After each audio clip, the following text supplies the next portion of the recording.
kita masih melakukan hal yang tidak berkenan di hadapannya. Inilah drama kehidupan dari kelompok Yerusalem dengan judul Lakon Sifat Manusia.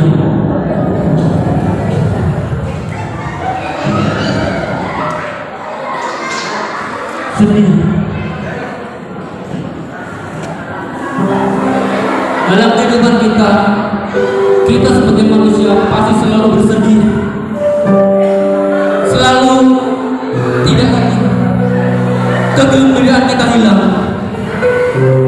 Inilah kesedihan di dalam hidup kita.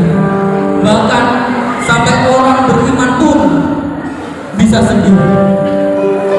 Kesedihan inilah yang tidak bisa kita hilangkan. Perasaannya tidak beruntung, perasaannya kurang, kehilangan. Inilah sifat manusia dan istri. Serakah.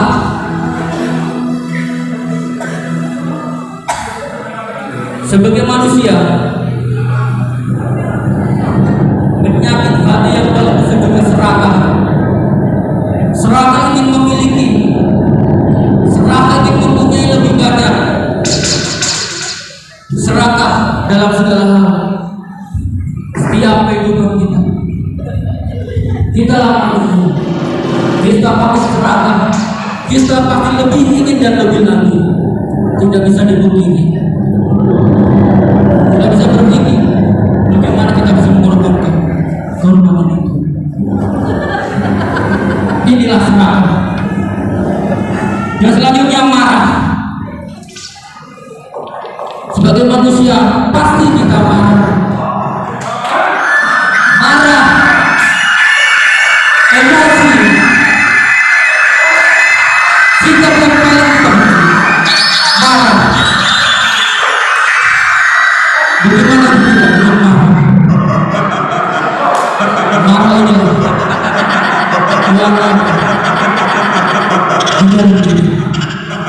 tukang gosip. Wah, kita pun pasti sering menjadi tukang gosip. Karena gosip selalu ada di dalam diri. Kita menganggap diri kita lebih benar, kita menganggap diri kita lebih baik, dan orang yang kita gosipkan itu lebih jauh daripada kita. Inilah sikap manusia dan bahkan ada di dalam diri kita saat ini. Gosip ini lebih besar karena kosong yang asli.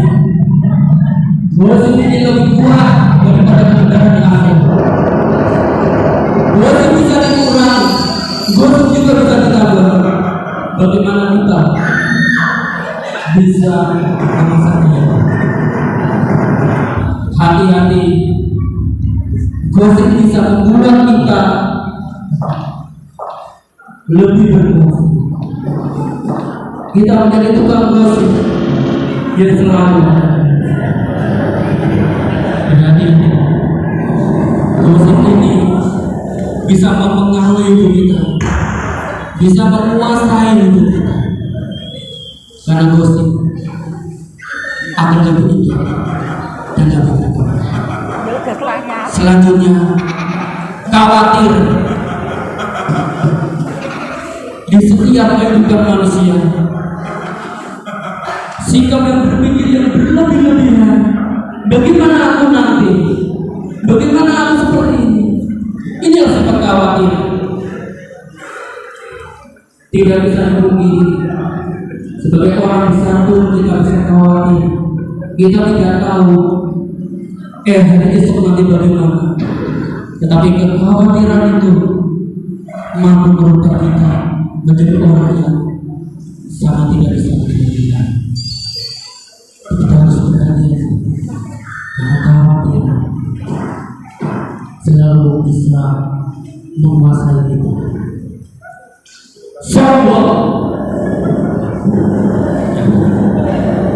Sombong pasti ada di dalam diri kita. Sombong pasti ada di dalam kehidupan kita. Orang bagaimanapun tetap sombong. Hanya menganggap saya mempunyai ini, saya mempunyai itu. Kita lebih sombong, kita lebih menganggap kita hebat, kita lebih kuat. Oh, budaya aku arogan, coba itulah sombong. Tinggi hati selalu menganggap kita lebih benar, selalu menganggap diri kita lebih baik. Itu sombong. Kita harus belajar emosi yang di dalam diri kita mungkin bisa dibisa. Awas.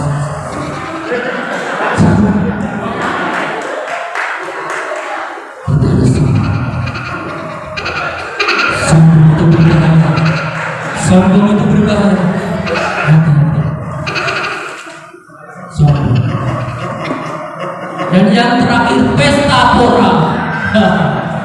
Anak muda ini lebih kuat dengan pesta pora, mengalahkan negara-negara, menikmati habis semua pesta pora. Meskipun kita juga lagi suka, pasti ada, kita tetap ingin bersenang-senang. Inilah pesta pora.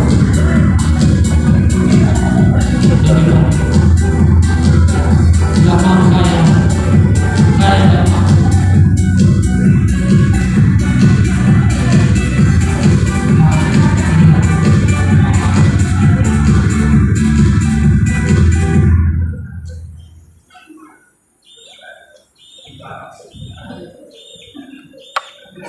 Mungkin kita bisa lihat, kita mungkin tertawa karena lucu ya.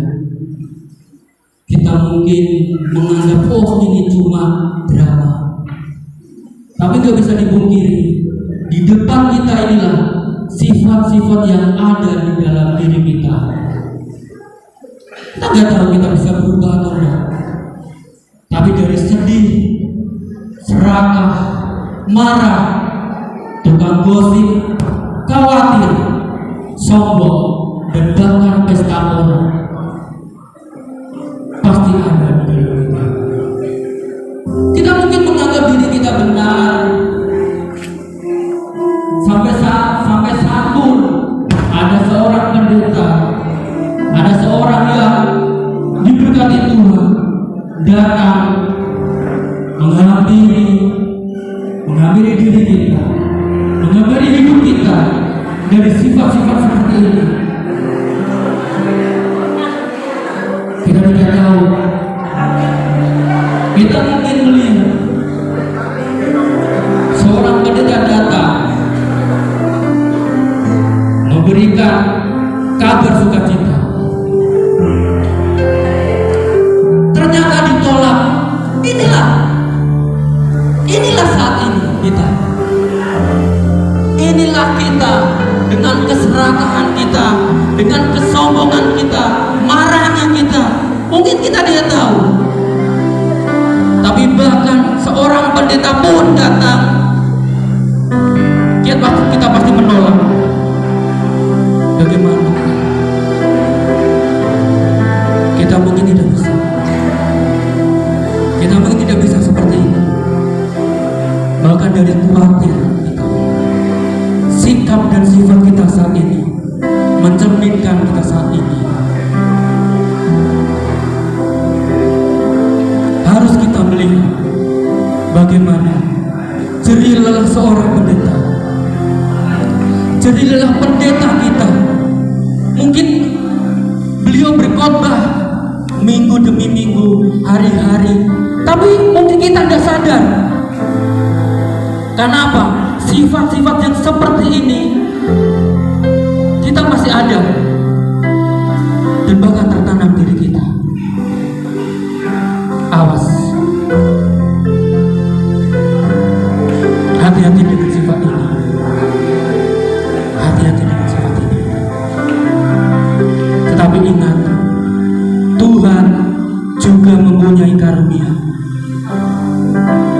juga mempunyai keinginan dan bakat, sehingga pendeta pun berdoa.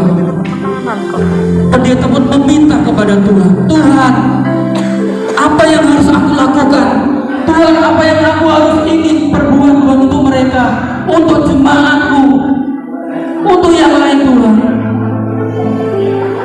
Dan juga Tuhan pun pasti mendengar, Tuhan pasti melihat, Tuhan pasti mengerti.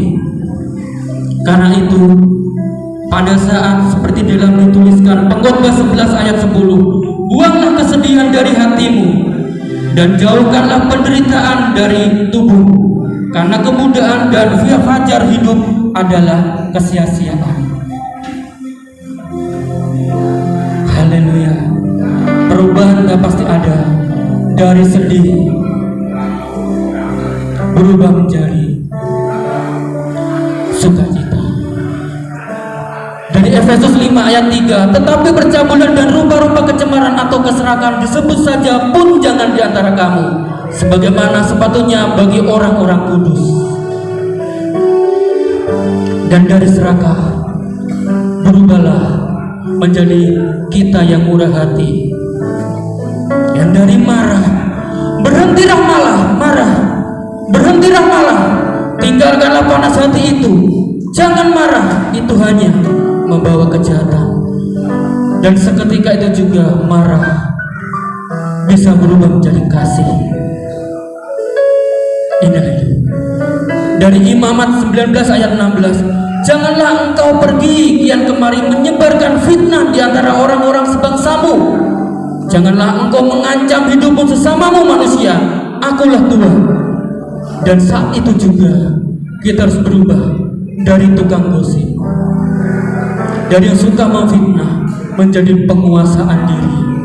Kita dimurnikan dan dirubahkan. Dari Matius 6 ayat 31, sebab itu janganlah kamu khawatir dan berkata, apakah yang akan kami makan, apakah yang akan kami minum, dan apakah yang akan kami pakai. Dan seketika itu, itulah Tuhan Yesus mengatakannya, dari rasa khawatir berubah menjadi haleluya. Perubahan itu khawatir menjadi damai, karena Tuhan sudah merubah, karena Tuhan sudah mengingatkan kita. Dan dari Amsal 6 ayat 17, mata sombong, lidah dusta, tangan yang menumpahkan darah yang orang yang tidak bersalah. Allah juga mendengar untuk bangsa Israel. Inilah dari perubahan dari sombong, kita bisa melihat kesombongan itu bisa berubah menjadi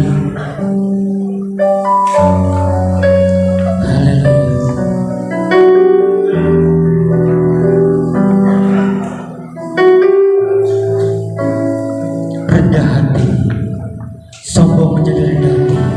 Dan di dalam Roma 13 ayat 13, marilah kita hidup dengan sopan seperti pada siang hari, jangan dalam pesta pora dan kemabukan, jangan dalam percabulan dan hawa nafsu, jangan dalam perselisihan dan iri hati. Inilah Rasul Paulus memberikan firman-Nya kepada kita, dari pesta pora berubah menjadi sebuah kebaikan. Inilah dari sekian banyak sifat-sifat yang ada di dalam diri kita, kita bisa melihat sedih menjadi sukacita, serakah menjadi murah hati, marah menjadi kasih, tukang gosip menjadi penguasaan diri, khawatir menjadi damai, sombong menjadi rendah hati, dan bahkan pesta pora menjadi kebaikan. Jadi siapa yang ada di dalam Kristus, ia adalah ciptaan baru, yang lama sudah berlalu, sesungguhnya yang baru sudah datang. 2 Korintus 5 ayat 17. Kita yang menyebutnya sebagai anak-anak Tuhan, seharusnya adalah orang-orang yang sudah mengalami hidup yang baru. sehingga kebiasaan lama yang tidak berkenan di hadapan Tuhan bukanlah identitas kita sebagai anak-anak Tuhan. Tahun yang lama ibarat manusia lama, tahun yang baru ibarat manusia baru. Sebentar lagi kita akan meninggalkan tahun yang lama dan akan memasuki tahun yang baru. Selamat tinggal tahun yang lama, selamat datang tahun yang baru. Selamat memasuki hidup yang baru, manusia baru. Terima kasih.